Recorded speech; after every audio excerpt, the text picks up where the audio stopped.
Hey friends, welcome back to this channel, and today we'll be discussing about the pituitary gland. We are dealing with the endocrine system, and we have covered the crine system, the basic properties of hormone, the priming, down regulation, desensitization, autocrine, paracrine, and the mechanism of action of different hormones, where we discussed those hormones which have their receptors in nucleus, that is nuclear receptors, and those hormones which have their receptors on the plasma membrane. We have also discussed about the hormones which are using different secondary messenger system for their mechanism of action, and the description in the description box you will get all the different YouTube links.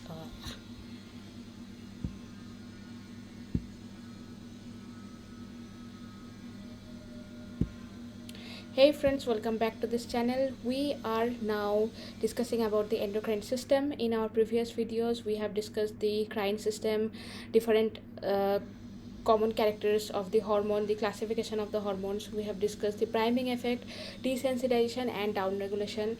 We also discussed about the autocrine paracrine system and the mechanism of action, where we discussed what are the different receptors for the hormones, and what are the secondary messenger systems which different type of hormones can use. So today, from today onwards, we'll be discussing about different endocrine glands that we have in our body. So first we'll be discussing about pituitary gland. So there are three main agenda for today's video. One is the pituitary hormones, that means what are the different types of hormones we have which are released from the pituitary. Second is hypothalamic control of the posterior pituitary and hypothalamic control of the anterior pituitary. So from these two agenda you can easily say that this pituitary gland is actually divided into two parts. One is anterior pituitary, another one is posterior pituitary, and different hormones are being released from each of these parts, that is anterior and posterior pituitary, and they act on different parts of our body. So let's see the very first thing, that is about the pituitary gland.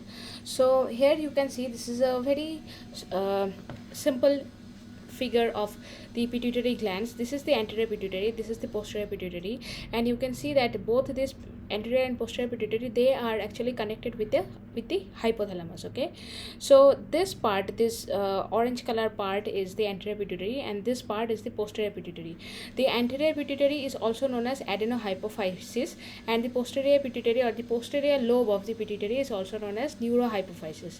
Generally this pituitary gland is present in the diencephalon of our brain, and what happens is in the anterior pituitary part we have basically three subparts. One is pars tuberalis, which is this tube kind of part which is attached with the hypothalamus. So this is kind of the linking between the hypothalamus and the anterior pituitary. Then we have pars distalis, this part, and the pars intermedia, which is this part. So this part is present only in fetus. So here it is written that fetus only. So pars intermedia, this is present between the anterior and posterior pituitary. So that part is present in fetus only, and this is the posterior lobe or the posterior pituitary, also known as neurohypophysis.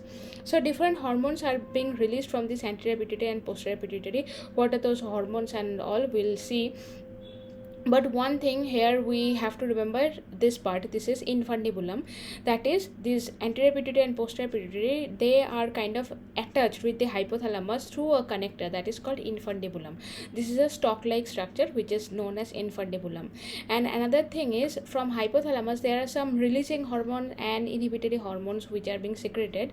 We'll discuss about them obviously. So this releasing hormone and inhibitory hormones, they kind of act on this anterior pituitary, and the releasing hormone act positively on the anterior pituitary. So if releasing hormone are released from the hypothalamus, they act on this anterior pituitary, and then the anterior pituitary hormones are released. But if the inhibitory hormones of this hypothalamus are acting on the anterior pituitary, then there is a inhibition of the anterior pituitary secretion. But that is not the case for posterior pituitary hormones, because this posterior pituitary just act as a storage bag for the hormones which are being released actually from the hypothalamus. So from the hypothalamus some hormones are released like ADH and oxytocin. So these hormones are released from the hypothalamus, they get stored in the posterior pituitary, and whenever our body needs those hormones are released from the posterior pituitary. So you have to remember that anterior pituitary is actually a endocrine gland, an endocrine gland from where the hormones are being produced and secreted. But posterior pituitary, this is acting as a storage bag or the storage site for some hormones which are actually being produced in the hypothalamus. They get stored in the posterior pituitary, and whenever our body needs those hormones, they get released. So that is an very intriguing thing. So next we'll see about the hormones. What are the hormones that our pituitary gland can release? So AP hormones and PP hormones. Let's okay. AP hormones means anterior pituitary hormones, and PP hormones means posterior pituitary hormones. So let's first see the AP hormones or anterior pituitary hormones. There is a nice table for all the anterior pituitary hormones. The first one is ACTH, that is adrenocorticotropic hormone. The target tissue is adrenal cortex. Principal action is stimulates the secretion of glucocorticoid, and regulation of secretion is stimulated by CRH, that is corticotropin releasing hormone.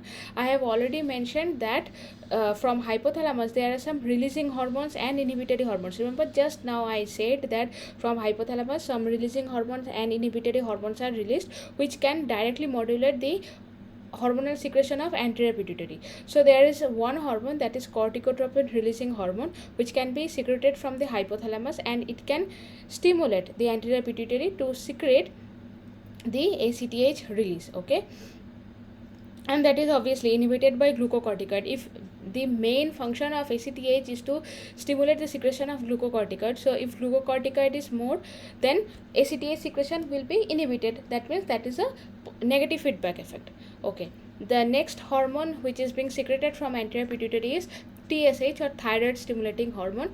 You can see, you can easily say from this name that the target site is thyroid gland, and the principal action is stimulates the secretion of thyroid hormone.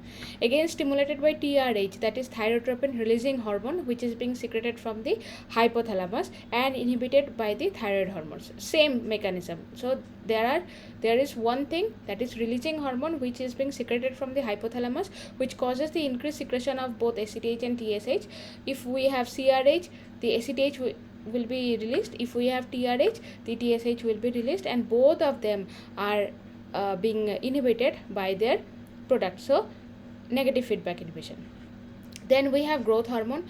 Growth hormone, the target tissue is most of the tissues, because growth is needed for most of the tissues. Principal actions: promotes the protein synthesis, lipolysis, increased blood glucose. And see, now for this growth hormone we have inhibited by somatostatin, stimulated by growth hormone releasing hormone. Till now we have discussed about the corticotropin releasing hormone, the thyrotropin releasing hormone. These are releasing hormones that are being released from the hypothalamus. But remember, I have already mentioned that from hypothalamus from some inhibitory hormones are also being synthesized, and they can inhibit the anterior pituitary secretion. So here comes our somatostatin, which is an inhibitory hormone and which can inhibit the growth hormone secretion from anterior pituitary. But there is again always a growth hormone releasing hormone, which is again secreted from the hypothalamus and which can cause increased secretion of growth hormone. Okay, so next we have follicle stimulating hormone or FSH, which is obviously a gonadotropin hormone or gonadotropic. So the target tissue is gonads. Principal action: promotes the gamete production and stimulates the estrogen production in female. This is stimulated by GnRH, again a releasing hormone, that is gonadotropin releasing hormone, and inhibited by sex steroids and inhibin. This regulation, this inhibition of sex steroids and inhibin, this will discuss in more details whenever we'll cover the reproductive system. This is very interesting. The next thing is prolactin. We also call them the PRL or prolactin, which is needed for the nursing mother. and associated with the mammary glands and other accessory sex organs. It can promote the milk production in lactating females, additional actions in other organs. They are inhibited by the PIH, that is prolactin inhibiting hormone. So here you can see that there is no releasing hormone for PRL, because this is kind of a lactating mom. Whenever the body feels that we need the stimulation of milk production and all, so prolactin will be released. This is a condition.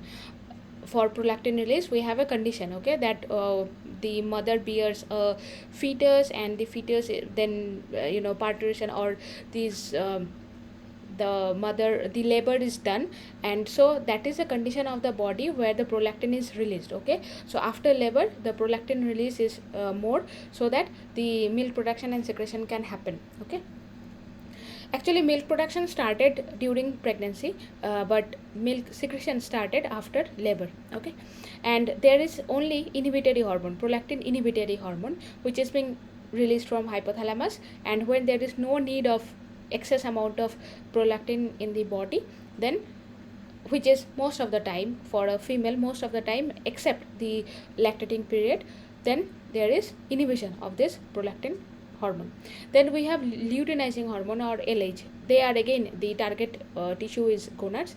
It can stimulate the sex hormone secretion, ovulation and corpus luteum formation in females, stimulates the testosterone secretion in males. So all the sex related and the this is actually again a gonadotropic hormone, so it is associated with the gonads and the secondary sexual characters and ovulation, corpus luteum formation and all, which is again stimulated by the GnRH. Both FSH and LH both are stimulated by the GnRH, that is gonadotropin releasing hormone, and inhibited by sex steroids. Okay, so what are the sex steroids? I think you all know some names of sex steroids. For example, estrogen, progesterone, testosterone, etc. So that's about AP hormone, or anterior pituitary hormone. This thing is very easy. You can just take a screenshot of this and memorize. I mean, you can get used to it. Okay, you don't need to memorize it. It's so easy. Then we have the posterior pituitary hormones. There are two hormones which are, I already mentioned that for posterior pituitary, the hormones are actually being synthesized in the hypothalamus, and they come to the posterior pituitary and they get stored in the posterior pituitary, and whenever our body needs, it is being secreted from the posterior pituitary. So both oxytocin and vasopressin, this vasopressin is also known as ADH or antidiuretic hormone. Both this oxytocin and vasopressin, they are being secreted, or they are being produced from the hypothalamus. They get stored in the posterior pituitary and then they get released. So what is the main function of oxytocin? Let's see.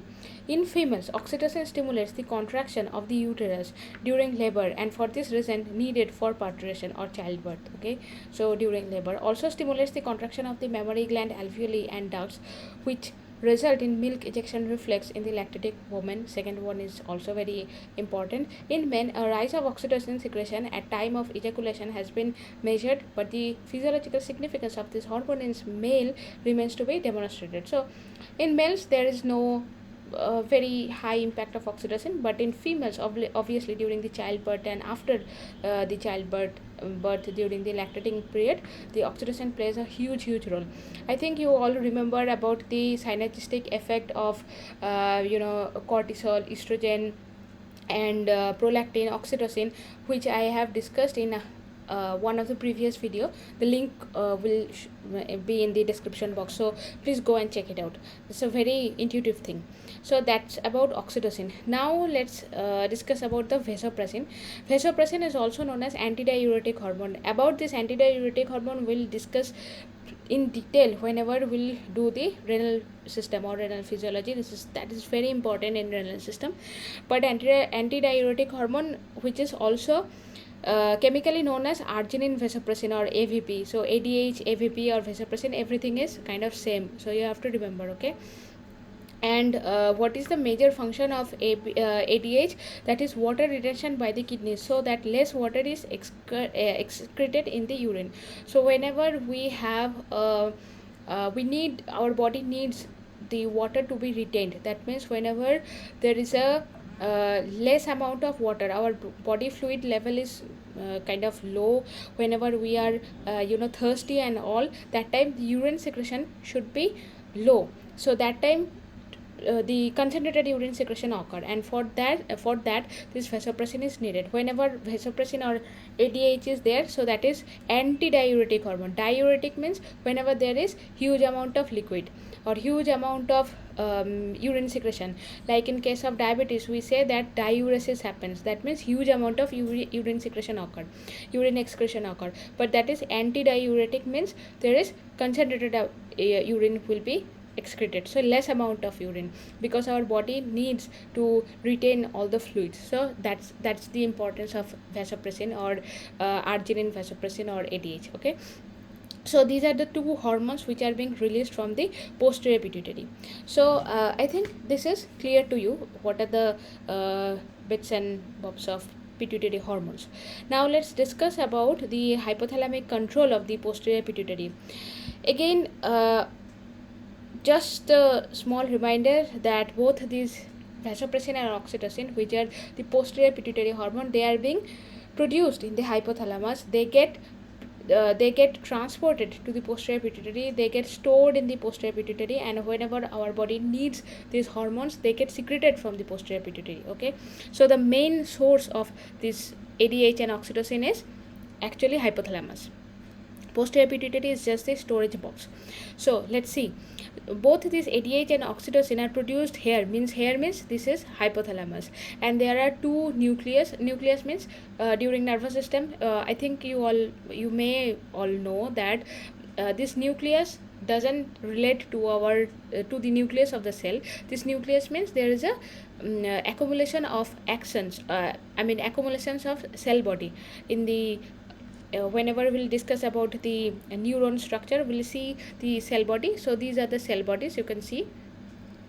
So these are the cell bodies over here, and these cell bodies get accumulated in a part that is called nucleus. So this is, one is called paraventricular nucleus, another one is called supraoptic nucleus. So both this paraventricular and supraoptic nucleus, they kind of produce ADH and oxytocin, and both of these are the axons. So these axons are traveling from hypothalamus through the infundibulum to posterior pituitary, and this part, this collection of all these axons is called hypothalamo-hypophyseal tract. What is tract? Tract is nothing but accumulation of axon. A group of axon is known as tract. We will discuss it in the nervous system in detail. So for now, just remember that this is the hypothalamo-hypophyseal tract. So what happens is ADH, that means vasopressin and oxytocin, they are being produced by the paraventricular and supraoptic nucleus. They are being transported from this hypothalamus to the posterior pituitary via hypothalamo-hypophyseal tract. Why this hypothalamo-hypophyseal tract? When we discussed about this anterior pituitary and posterior pituitary, I hope you remember that this anterior pituitary is actually known as adenohypophysis. Yes, over here. See, this anterior pituitary or anterior lobe is also known as adenohypophysis. Posterior lobe is also known as neurohypophysis. So we can say that this this pituitary gland, we can call it a hypophysis. Okay, so anterior pituitary is adenohypophysis, posterior pituitary is neurohypophysis. So pituitary is actually hypophysis. So that's why this is the tract is kind of the link between the hypothalamus and hypophysis. So this is the hypothalamo-hypophyseal portal system or hypothalamo-hypophyseal tract. This is also known as hypothalamo-hypophyseal portal system. There is nothing wrong in the portal system thing. Okay, so this both ADH and vasopressin, they kind of produced in the hypothalamus, in the supraoptic and paraventricular nucleus. They are transported to the posterior pituitary, they get stored in the posterior pituitary, and whenever we need these ADH and oxytocin, they are being released. Okay, so that is the thing, that is the overall story. Now we'll see how the hypothalamus control the oxytocin release and ADH release. So first we'll discuss about the oxytocin release. See, I have already mentioned that the main function of oxytocin is during the childbirth and after the childbirth. That means in the lactating woman where ejaculation or milk ejection is needed. So in nursing mother, crying baby act as a mechanical stimulus. Stimulus reaches to the sensory nerves of hypothalamus, causing an increase in the oxytocin secretion, and then the milk ejaculation occur. So that's why we see there is a milk secretion from the mother's breast whenever they see their baby crying. So that is the thing. Next thing is ADH secretion or vasopressin secretion. See, I told you that the vasopressin secretion actually occur whenever our body fluid level is quite low. Okay, see. Okay, so this is the plasma osmolarity increased. Whenever there is a plasma osmolarity is increased, that means we have low level of fluid in our body. Then the stimulated osmotic neurons of hypothalamus. This is the cue. This is the stimulant. Okay, plasma osmolarity is increased. That is the stimulus that stimulate the osmotic neurons of the hypothalamus, and there is frequent action potential of the neurons releasing ADH. Obviously, the release of ADH or release of any hormone from hypothalamus, it will be requiring action potential. So there is frequent action potential of neurons releasing ADH. More voltage gated calcium channels are opened, more ADH released, and more water retention happen. So if there is more water retention, means less amount of water is getting excreted through urine, so concentrated urine formation occurred, and the plasma osmolarity is slowly but steadily it is decreasing. Okay, but whenever there is a rise in the blood volume rise means plasma osmolarity is less, body has enough amount of fluid. That time stretch receptors on the left atrium is present in our heart. So you see the connection between the different systems inside our body, right? So we have the rise in our blood volume, that is the our blood system. Then there is a stretch receptors on the left atrium of our heart that is being stimulated, because obviously there is a rise in blood, and that blood is translocating or transporting through the through our heart. So whenever there is a rise in blood volume, there is a the stretch receptors of the left atrium get stimulated, and then there is a signal that no further ADH is needed. So there is inhibit ADH or inhibition of ADH secretion, and the blood volume slowly get lowered down. Okay, so that is the thing. That is how the hypothalamus is controlling the ADH and oxytocin release. So that is about the posterior pituitary hormone. Now let's see about the anterior pituitary hormones. See, for anterior pituitary, we'll discuss about the hypothalamo-hypophyseal portal system. Okay, so that is the thing. Again, we have some cell bodies over here. This is the hypothalamus, this is the anterior pituitary. We have the cell body, and these are the axons to the primary capillaries. You don't need to be we don't need to go too much details inside this. We have to remember that from hypothalamus, we'll go into details whenever we'll discuss in the our nervous system. So for now, you just remember that from hypothalamus there are some releasing and inhibitory hormones that are being secreted, and they come to the anterior pituitary via the hypothalamo-hypophyseal portal system, and then these are the releasing hormones. So in this green color you can see these are the releasing hormones, and they enter into the anterior pituitary, and they modulate the anterior pituitary hormones.